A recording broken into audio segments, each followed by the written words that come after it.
I've had the pleasure of visiting Pakistan once. I went to Lahore, to Karachi, to Islamabad. যুক্তরাষ্ট্রের new York সিটির 111তম mayor নির্বাচনে Democratic পার্টির প্রার্থী চূড়ান্ত করার উদ্দেশ্যে 24 জুন অনুষ্ঠিত হয় প্রাইমারি নির্বাচন। ওই নির্বাচনে New York State assemblyman Zohran মামদানির বিজয় এক চমক সৃষ্টি করেছে। তিনি তার নিকটতম শক্তিশালী প্রার্থী নিউ ইয়র্ক স্টেটের সাবেক গভর্নর অ্যান্ড্রু কুমোকে বিপুল ভোটে পরাজিত করেছেন। মেয়র পদে চূড়ান্ত নির্বাচন অনুষ্ঠিত হবে আগামী 4 নভেম্বর। নির্বাচিত হলে মামদানি হবেন সিটির 400 বছরের ইতিহাসে সর্বপ্রথম মুসলিম এবং ভারতীয় বংশোদ্ভূত মেয়র।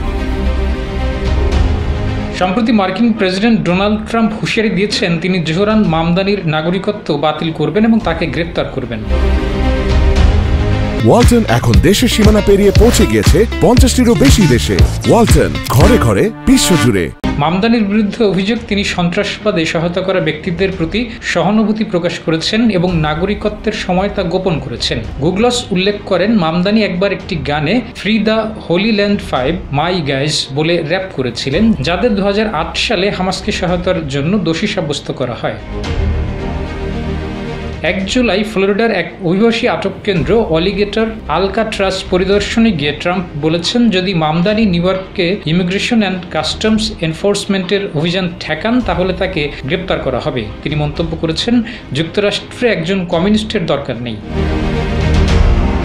উগান্ডার কাম্পালায় জন্মগ্রহণ করা মামদানি 2018 সালে মার্কিন নাগরিক হন। তিনি এর জবাবে বলেছেন তিনি কোনো আইন ভঙ্গ করেননি। একই সঙ্গে ট্রাম্প তার সাবেক উপদেষ্টা ও টেসলার মালিক ইলন মাস্ককেও দক্ষিণ আফ্রিকায় ফেরত পাঠানোর কথা বলেছেন।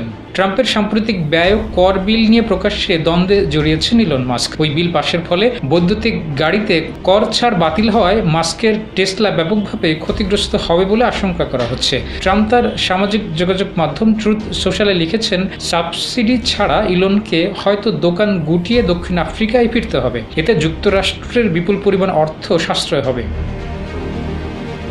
মাস্ক ও মামদানি দুজনই যুক্তরাষ্ট্রের নাগরিক এবং তাদের নাগরিকত্ব বাতিল করার জন্য প্রাথমিকভাবে যেসব প্রমাণ থাকা দরকার সেগুলোর অস্তিত্ব নেই বলেই বিশেষজ্ঞরা যদিও মনে করছেন। ট্রাম্প প্রশাসনের এ ধরনের বক্তব্য রাজনৈতিক চাপ ও বিভাজন তৈরির উদ্দেশ্যেই বলে বিশ্লেষকদের অভিমত।